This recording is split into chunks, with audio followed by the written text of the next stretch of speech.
Nagkaroon ng panibagong usap-usapan sa social media matapos ang naging palitan ng pagbati ni na Vice Ganda at Vic Soto na agad ikinatuwa ng maraming netizen. Dahil dito, mas umuugong ang espekulasyon ng bigating pagsasama ng dalawa sa isang malaking proyekto ngayong taon. Sa isang pagkakataon, ipinadala ni Vice Ganda ang kanyang mensahe para sa tinatawag niyang idolo.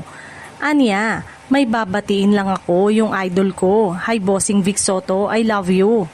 Ang simpleng pagbating ito ay mabilis na kumalat online at umani ng iba't ibang reaksyon mula sa kanilang mga tagahanga. Hindi naman nagtagal ay nagbigay rin ng mensahe si Vic Soto bilang tugon. Pabirong sinabi ni bossing, teka may bumati sa akin kanina. What's up Vice? Mag-usap tayo ng masinsinan. Ang kanyang sagot ay lalo pang nagpasaya sa mga netizen na matagal nang umaasang makita silang magkasama sa iisang proyekto. Kasunod ito ng lumulutang na balitang posibleng magsanib puwersa sina Vic Soto at Vice Ganda sa isang pelikulang inihahanda para sa Metro Manila Film Festival. Bagamat wala pang opisyal na kumpirmasyon mula sa magkabilang kampo, marami ang naniniwalang ang kanilang palitan ng mensahe ay maaaring pahiwatig ng nalalapit na anunsyo.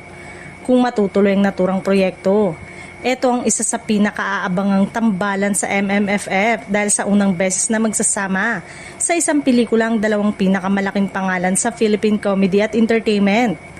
Tiyak na magiging malaking kaganapan ito para sa kanilang mga tagahanga at sa buong industriya ng pelikulang Pilipino. Sa ngayon, hinihintay na lamang ng publiko ang opisyal na pahayag ng mga involved. Habang wala pang kumpirmasyon, nananatiling usap-usapan ang posibilidad na magkasama sina Vice Ganda at Vic Soto sa isang pelikulang inaasahang magiging isa sa pinakamalalaking handog ng MMFF.